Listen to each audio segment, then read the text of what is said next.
Alright guys, so in this video I'm going to be bringing you 3 ways that you can survive a fire when you get caught in the backcountry and don't have anything to help you survive. You don't have a car, you don't have a way to get out of there. So if that's what you want to know and you want to know how to be prepared and you want to know the skills to survive, stay tuned.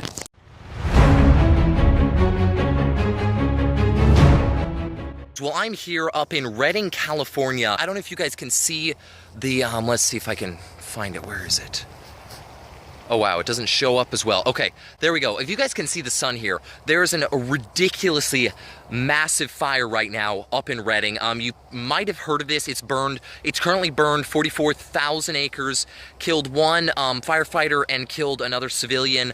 It is absolutely out of control. It's currently, I think, a Friday night, and we've got only 3% containment. We're gonna have winds coming into the night. I spent all day setting up Red Cross and evacuation site locations in the dorms, stuff like that. I'm just going to be talking to you guys real quick, giving you 3 ways that you can potentially survive a fire if you get caught out in the woods in the middle of nowhere. So the first way you can potentially escape a fire is to find a body of water and then get out in that body of water. What you're going to want to do is you want to get out in the water. You can find an island or a rock, something to stay on, and that can potentially save you from a fire. Now, as with like the fire behind me, if the fire is too big, what can you do is actually rob the oxygen around the body of water and get too much smoke in the air. So there are downsides to this, but this is one quick and simple way to try to avoid fires. So that is the first way that you can potentially avoid a fire when you get trapped out in the wild, out in the middle of nowhere. Now, I'm gonna try to get you some shots of this crazy weather we're having. Like,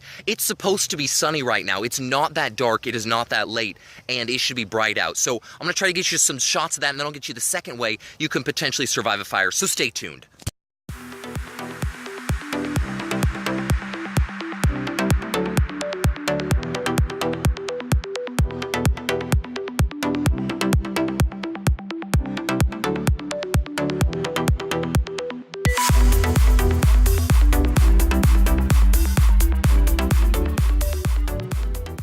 Alright guys, well you can probably see the fire trucks behind me. We're using the school here as an evacuation point for and a staging area for the police and the fire department. But I'm going to bring you the second way. So the second way that you can potentially avoid a fire is to find a natural fire break. Now, the first way is to find a body of water and stay in it. But the second way is pretty much if you can't find a body of water. Now, like I said, this is not foolproof. This is not going to work everywhere because sometimes fires just get absolutely huge. They get absolutely crazy, especially if they get up into the trees. But another way to potentially survive a wildfire if you get caught out there is to find a natural fire break. So this can be something like an area where there's nothing to burn, so a big open dirt area, a big sandy area, or a rocky area. These are places where there's really nothing to burn, there's nothing for the fire to consume, and as a result, if you stay there and you're able to get away from the heat and the smoke enough, you can potentially survive until the fire passes around you. So that is the second way. Now let's get some shots of these badass fire trucks behind me, and then I'm going to get you the third and final way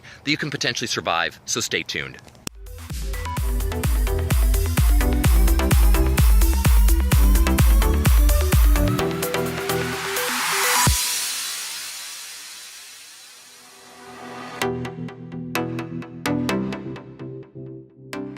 It is getting dark, it is getting late, and I'm getting tired, so I'm going to bring you the third and final way that you can potentially survive a fire if you get caught out there in the middle of nowhere. And now this is a little bit more complicated way, but this is actually to dig a hole, cover the hole with some kind of protective covering, such as like a wet tarp or wet clothing, or basically covering the hole some way and letting the fire burn over you. Now, this is only going to work if the fire is probably like a grass fire or a brush fire, if it's not going to be very big and it's not going to burn for very long, because what this could potentially do is actually cook you in the ground. This is like a last case scenario if you've got no other options. So this one I'm going to give to you with a little bit of caution, but it is a way to potentially survive. So that is the third and final way. So these are not the only 3 ways, but these are 3 quick and easy ways where you have absolutely no other recourse, no way to get out of there. So to recap, the 3 ways are to find a body of water and stay in that water to avoid the flames, because the flames are not going to burn water,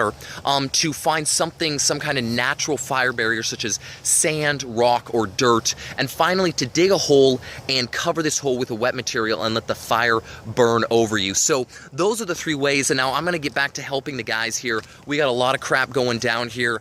You might be able to see it literally looks like the sky is on fire right now. It is absolutely crazy. So thank you to all the men and women, police and firefighters, and actually National Guard who are helping out right now. Thank you guys so much. So stay tuned for all my other videos. Hit that subscribe button, hit that like button, and I'll see you guys in the next video. And that's about it, so stay tuned.